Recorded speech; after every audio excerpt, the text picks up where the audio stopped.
Hello, and welcome to the Clinical Care Options Oncology podcast. I'm your host, Tim Quill. In this episode, Dr. Mansoor Mirza from the Copenhagen University Hospital in Denmark and Dr. Ana Oaknin from the Vall Institute of Oncology in Barcelona, Spain, will be discussing recent advances in immunotherapy for patients with endometrial cancer.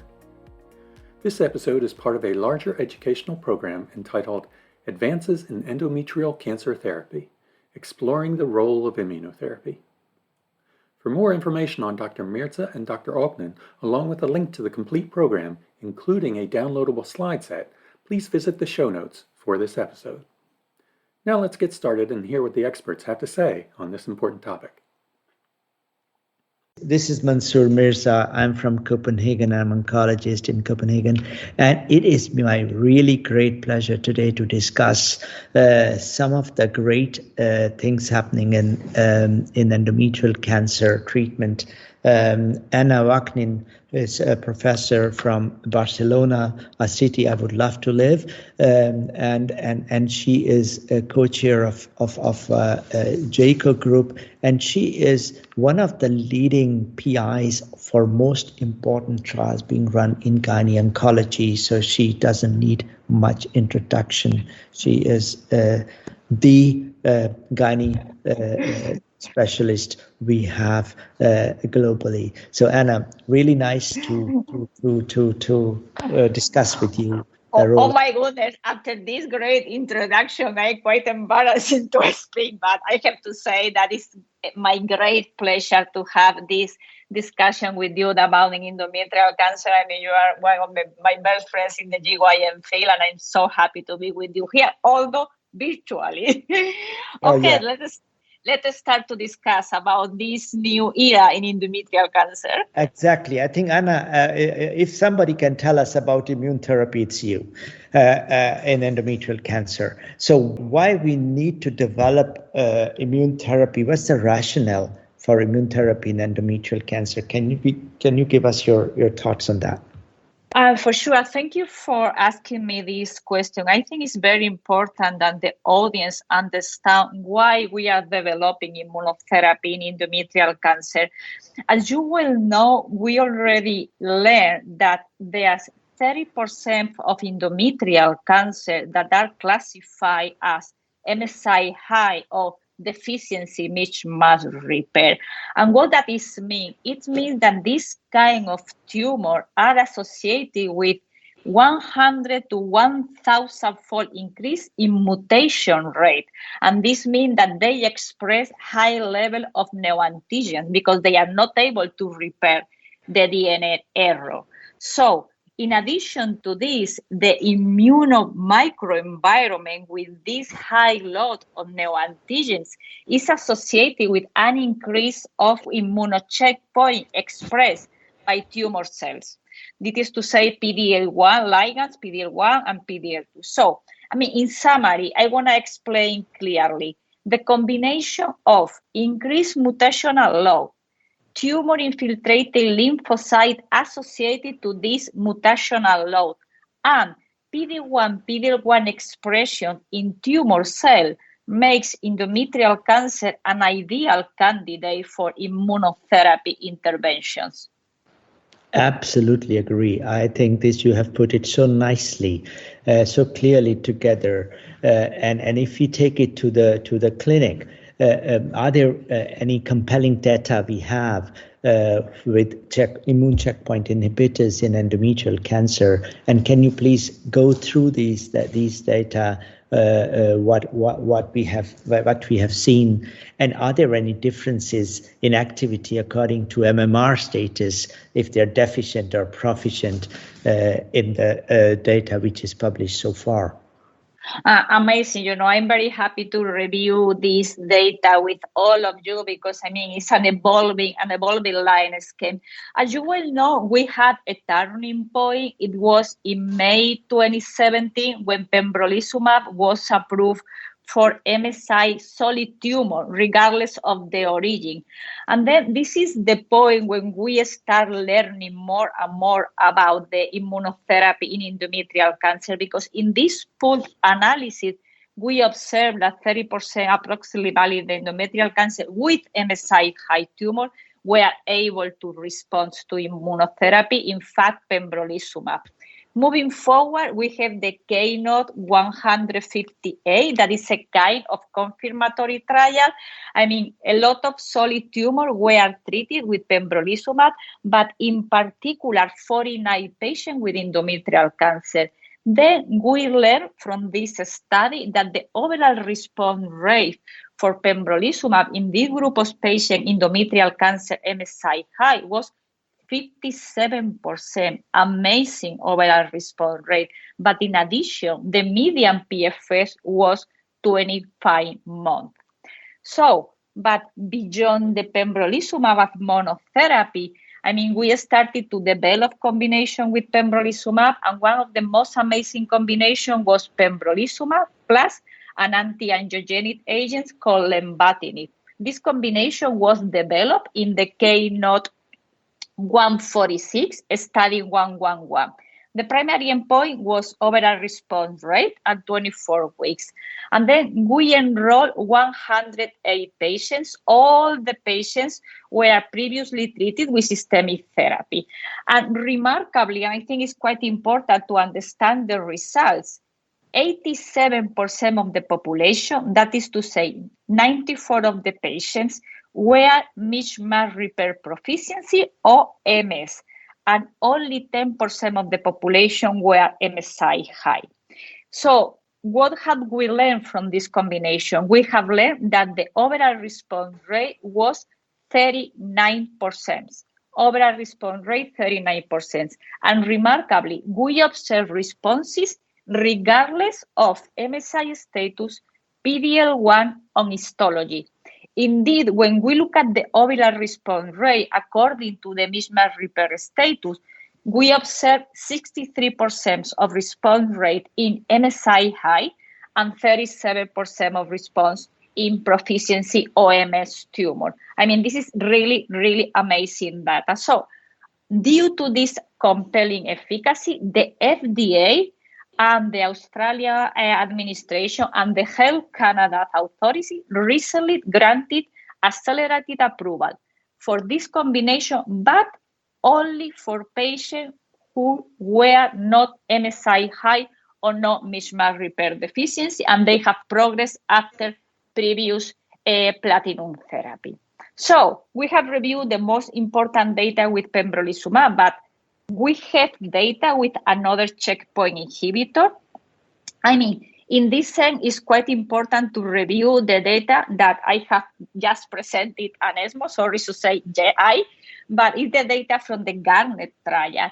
I mean, I would like to mention that the Garnet trial is the largest series of endometrial cancer patients treated with anti-PD-1 therapy so far. I will try to summarize the most important point.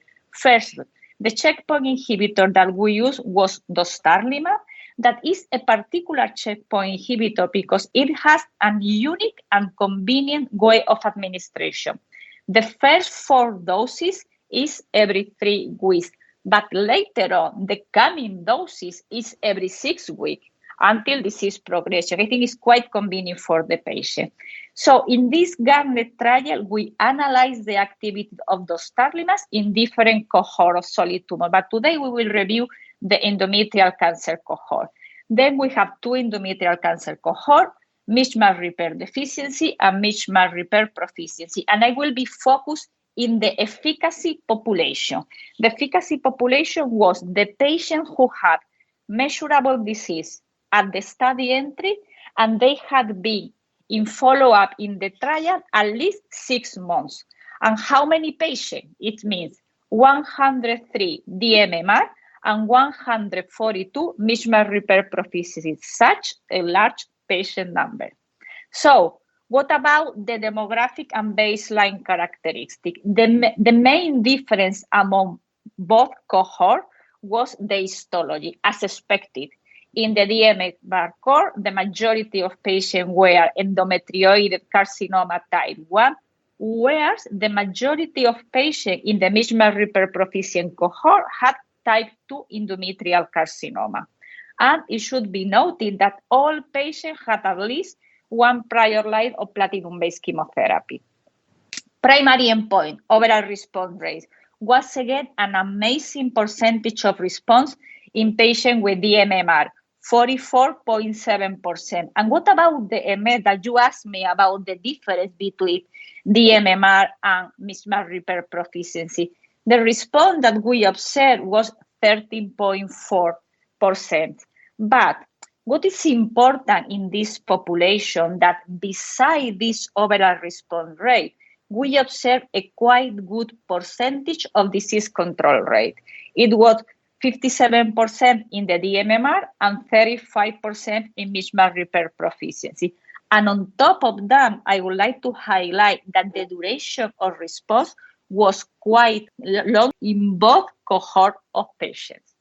Then, I would like to review, in addition, other checkpoint inhibitor, although the data that we have come from the small sample size is important to mention because they give us a global information about the activity that we can expect in the mismatch repair proficiency. Just in a very brief manner, the data from the Phaedra study with durvalumab, 35 patients in each cohort. When I say cohort, I say DMMR and mismatch repair proficiency. As expected, in mismatch repair deficiency, 43% overall response rate.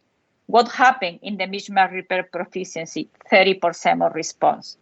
The study with avelumab, once again, a small sample of patients, but once again, very poor response rates in DMMR patients, only 6% of responses. So it brings that we need to improve the results in the patient with mismatch repair proficiency. And this brings me to my conclusion.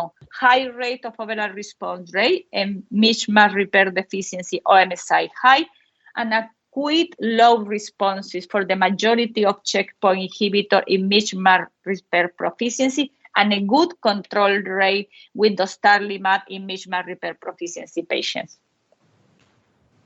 This was really great. You have made it very clear to us how we are changing the landscape of treatment of our patients.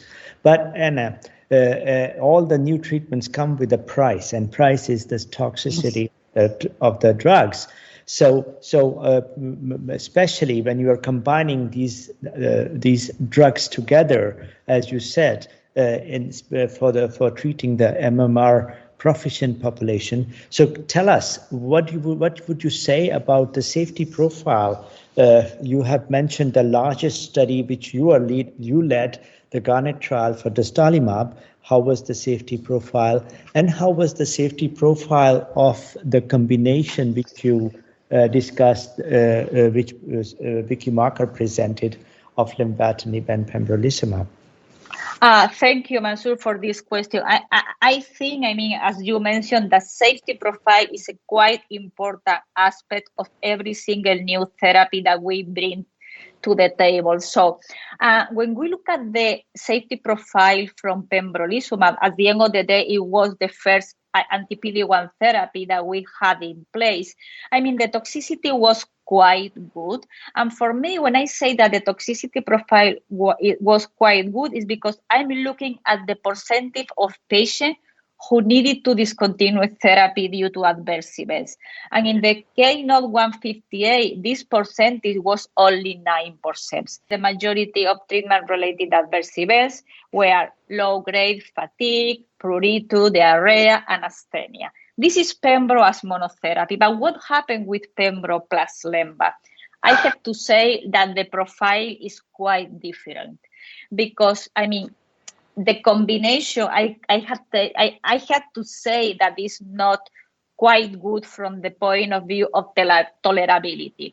Why? Because when you look at the number of patients who needed to discontinue the therapy due to adverse events, was the double as monotherapy pembro, was exactly 18% of patients. And how many patients needed to stop the treatment due to adverse event? it was approximately in 63% of the patient, and 70% of the patient need a dose interruption. It means that the tolerability of the combination is not quite good. If we go a little bit further, the percentage of grade 3 and 4 toxicity occur in 69% of the patient. And I have to point out that hypertension was the most frequent. Then let's move to dostarlimab. I have to say that dostarlimab, based on the data that we have recently published in the JAMA Oncology and the data that we have presented in the ESMO, the toxicity profile is very, very good and is aligned with the toxicity profile for another anti-PD-1 therapy. In the GAMLET trial, the majority of patients has at least one any grade adverse event, but the majority were grade 1 and 2, and the most common were fatigue, diarrhea, and nausea. And going back to the percentage of discontinuation due to adverse events, quite low, 5.5%. This means that it's a good, tolerable drug. And when we look at the immuno-related adverse events of grade 3 or greater, once again, quite low, 2%. And the most frequent ALT increase, diarrhea, and amylase increase. So in summary, I have to say that the toxicity profile is quite good, aligned with another anti-PD-1 immunotherapy and with a low rate of discontinuation. This is amazing. And on top of that we can give dostarlimab every 6 weeks, not every 3 weeks. Exactly. It's much more preferable for patients to accept, and with such a low rate of discontinuation due to toxicity. It's amazing. And all these data you have told us, that has put up the case that yes, immune therapy has a definite place in the treatment of endometrial cancer, but we still do not have any phase 3 data available. Tell me, where are we going in advanced and recurrent endometrial cancer? Where are we going with that? Are we going to have the phase 3 data available very soon, and what kind of trials we are running? You are perfectly right. Unfortunately, currently, we have no phase 3 trial results incorporating anti-PD-1 therapy in endometrial cancer, but hopefully we will have data soon. The first data that we will have the readout in the phase 3 comparing pembrolizumab plus lenvatinib versus physician-sold chemotherapy in patients who have already received platinum-based chemotherapy. It's the confirmatory trial for the study 111. This is in the recurrent setting. But what happened in those patients newly diagnosed? You know very well because you are the PI lead for one of the most important trials that have the chance to change the standard of care for our patients is the RUBY trial. The RUBY trial is addressing a very important question that is adding dostarlimab to chemotherapy, namely paclitaxel carboplatin.